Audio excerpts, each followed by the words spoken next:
guys, எல்லாரும் எப்படி இருக்கீங்க? நல்லா இருக்கீங்களா? 5 நாள் ஆயிடுச்சுல. ஸோ தவிர்க்க முடியாத காரணத்தினால என்னால் வீடியோ போட முடியல. ஸோ இன்னைக்கு நம்ம என்ன வீடியோ பார்க்க போறோம்னா சட்டசபையில் நடந்த ஒரு சில இன்சிடென்ட்லாம் பார்த்து நான் கொந்தளிச்சு போயிருக்கேன். ஸோ கம்மி மினிட்ஸ்ல நம்மளோட வெர்ஷன்ல வச்சு செய்ய போறேன். ஸோ அதான் வீடியோ பார்க்க போறோம். ஸோ வாங்க வீடியோக்குள்ள போகலாம். முதலமைச்சருக்கு மிக மனதுக்கு நெருக்கமான இயக்குனர் அட்லி அவர் எடுக்கிற படம் பூரா பார்த்தீங்கன்னா பல சிறந்த திரைப்படங்கள்ல இருக்கிற காட்சிகளை எடுத்து போட்டு ஹிட் கொடுப்பார். இந்த சட்டமன்றத்தில் ஆமா, அவரோட வேலை அதுதாங்க.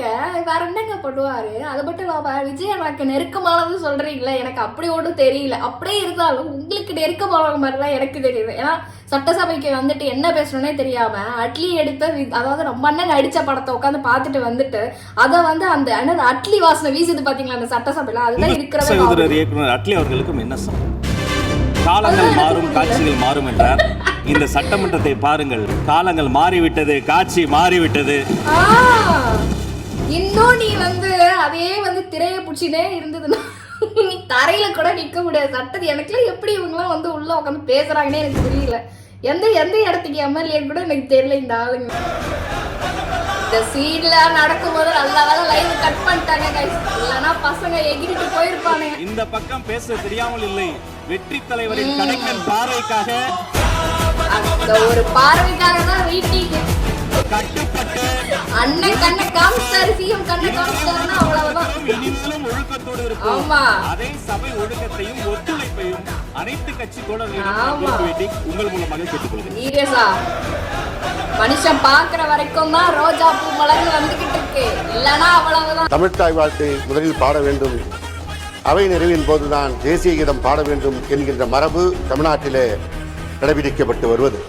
இன்றைக்கு 3-4 வருடங்களாக கவர்னர் முன்பு கவர்னரோட சண்டை போட்டு வெளிநடப்பு பண்றது ஒரு டிப்ளமசி கிடையாது. எந்த கவர்னர் புறக்கணிக்க அதெல்லாம் ஒரு சீன் நினைச்சுக்கிட்டு இருக்காங்க. 2021ல என்னது ஸ்டாலின் சார்லாம் உட்காந்துட்டு சிரிக்கிறாரு. அந்த மாதிரிலாம் வெளியே போயிட்டாரு. நம்ம தான் கெத்து லூசு பசங்களா அப்படின்ற மாதிரி தான் இருக்கு. அதே கவர்னர் முன்பு தமிழ் தாய் வாழ்த்து பாடப்பட்டது. இதுதான் தமிழ்நாட்டில் புதிய தலைமையின் எங்களுடைய முதலமைச்சருடைய மெசேஜ். சிவசங்கர் உள்ளிட்ட பல திமுக சட்டமன்ற உறுப்பினர்கள் எழுந்து நின்று அவர்கள் ஆவேசமாக தமிழக வெற்றி கழகத்தினரை நோக்கி கத்த அதற்கு பதிலடியாக தமிழக வெற்றி கழகத்தை சேர்ந்த சட்டமன்ற உறுப்பினர்களும் கிட்டத்தட்ட 100 சட்டமன்ற உறுப்பினர்கள் அப்படியே எழுந்து நின்று விட்டார்கள்.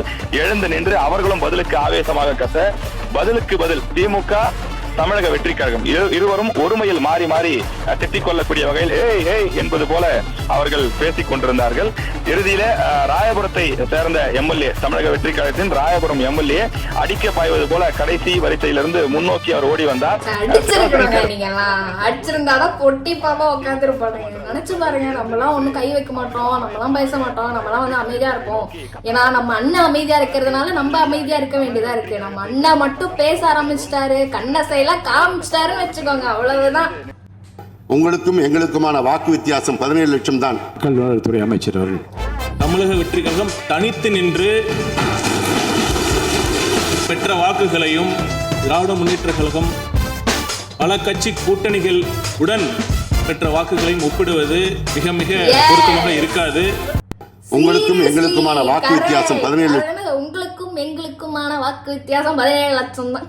ஷேர் ஆட்டோல ஏறிச்சே கட்சிகள் என்ன ஒன்னும் வரல, ஒன்னும் வராததுக்கே இவ்வளவு பேச்சுதான். எங்க கிட்ட ஒண்ணுமே இல்லைங்க, சரியா? ஒரே கட்சி, எந்த கூட்டணியும் கிடையாது. யார் கூடயும் நாங்க போய் ஷேர் ஆட்டோல கூட போய் ஏறல, சரியா? அப்படி இருக்கும் போது 2 வருஷம், சரியா, 2 வருஷம் ஆன கட்சி இங்க நிக்குதுன்னா அதுக்கு காரணம் யாரு? இவருதான். இவர் ஒரே ஒரு ஆள் தான். இத்தனை வருஷமா இருந்துட்டு இத்தனை கட்சியுமே ஷேர் ஆட்டோல ஏத்திக்கிட்டு என்ன பண்ணீங்க? தோத்து போனீங்கல்ல, அப்படியே உட்காருங்க. போட்டோ எடுக்கும் போது வராதப்பா அப்படின்லாம் நாங்க சொல்ல முடியாது. அதுல 99 பேர் நல்லவங்க இருக்கிறாங்கன்னா ஒருத்தவங்க ஏதாவது ஒரு இறக்க முடக்கான ஆள் எடுத்துருவாங்க. எங்களுக்கு தெரியாம உடனே இவருடன் நாங்கள் இருந்தோம் அப்படின்னு எங்களுக்கு என்னங்க தெரியும். அதாவது இந்த சன்னி நியூஸ் ஒரு சில ஒரு சில நியூஸ் சேனல்லாம் அப்படிதான் சொல்றாங்க. நாங்க பாட்டு எங்க வேலை உண்டு வித்து உண்டுன்னு இருக்கிறோம். மைக்க வாய் பக்கத்துல வைக்கணும். நீங்க தெர்மாமீட்டர் வாய்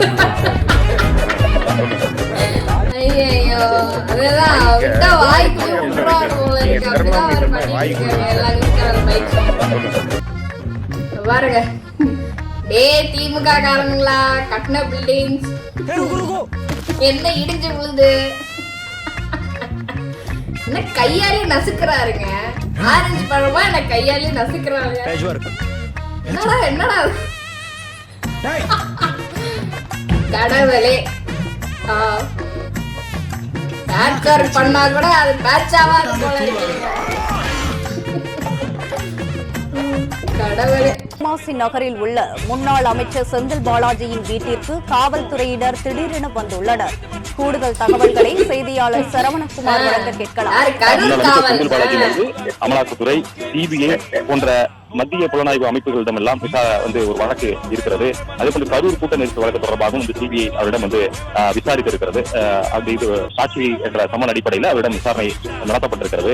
அதே போன்று சமீபத்தில் சிபிஐல வந்து டிரான்ஸ்பார்மர் முறைகேடு தொடர்பாக ஒரு வழக்கை வந்து பதிவு செய்திருந்தார்கள். அமலாக்கத்துறையை பொறுத்தளவில் ஏற்கனவே இந்த போக்குவரத்து துறையில அவர் அமைச்சராக இருந்த பொழுது அவர் வந்து இந்த வேலை வாய்ப்புகளுக்காக அவர் பணம் பெற்றார் என்ற ஒரு லஞ்ச புகார் தொடர்பாக வழக்கு பதிவு செய்து நீண்ட நாட்களாக அமலாக்கத்துறைக்கு மாற்றப்பட்டு அமலாக்கத்துறை ஏற்கனவே கைது எல்லாம் செய்திருக்கிறது. தொடர்ந்து விசாரணையில் இருந்து வருகிறது.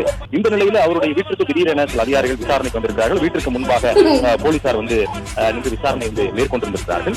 இது எது தொடர்பான விசாரணை, எந்த வழக்கு தொடர்பான விசாரணை என்று முழுமையாக தெரியவில்லை. எம்ஆர்சி நகரில் உள்ள தெரியவில்லை. வச்சு செய்ய போறாங்க. எல்லா கேஸும் போட்டு உட்காந்துருக்கு இருக்க வேண்டியதுதான். வெளியவே வர முடியாது. சொல்லியிருக்காரு சட்னியை பத்தி பேசுறாங்க, ஆனா கிட்னியை பத்தி பேச மாட்டாங்களேன்னு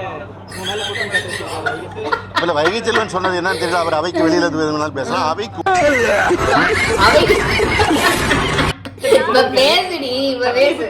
சும்மா உட்கார்ந்து இருக்கலாமா? இப்ப கிட்னி மேட்டர்ல வெளியே வருவியா இல்லையா நீங்க?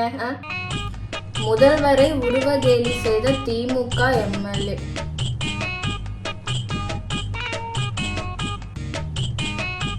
இவன் பாருங்க சிரிக்கிறான் பாருங்க. மாட்டுப்பழம் சிரிடா, நல்லா சிரி. மாட்டுப்பழம் சிரிக்கிறான். அவனுக்கு பல்லு இல்லைங்க, அதான் வந்து வாயை மறைச்சு சிரிக்கிறான். டேய் நீ வந்து அண்ணனை கலாய்க்கிறேன்னு சொல்லிட்டு நீ கலாய் வாங்கிட்டு இருக்க பாத்தியா?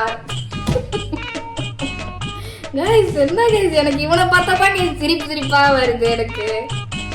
விஜய் அண்ணா கலாய்க்கிற சொட்ட மண்டை. ஒரு முடி நிக்கிதா உன் மண்டையில. நீலாம் வந்து இந்த மேனரிசம் எல்லாம் பண்ணலாமா? ஐயோ இவனோட என்னது ஒரு சில அனிமல்ஸ் எல்லாம் வந்து மெர்ஜ் பண்ணி போட்டுட்டு இருக்கீங்க. நீர் யானை, காட்டுக்குரங்கு இதெல்லாம் போட்டிருக்கீங்க. அதெல்லாம் எவ்வளவோ அழகா இருக்கும். இதான் அதை விட கேவலமான ஒண்ணு. ஸோ அவ்வளோதான் கைஸ் வீடியோ. ஹோப்ஃபுல்லி இந்த வீடியோ உங்களுக்கு ரொம்ப பிடிச்சிருக்கும்னு நினைக்கிறேன். நெக்ஸ்ட் ஒரு சூப்பரான வீடியோ உங்களை பார்க்குறேன். அது மட்டும் இல்லாமல் நாளைக்கு அண்ணனோட பர்த்டே, அட்வான்ஸ் விஷ் சொல்லிக்கிறேன். ஸோ வந்து இது பாப்பாரான்னு எனக்கு தெரியல. பட் வந்து என்னை பார்த்துக்கிட்டு இருக்கிறவங்களுக்கு வந்து நான் வந்து யார் மூலியமாவது என் வீடியோவை வந்து தெரியப்படுத்துங்க. ஸோ வந்து நாளைக்கு சூப்பராக வந்து வேற மாதிரியான வீடியோவில் உங்களை பார்க்குறேன். பாய்.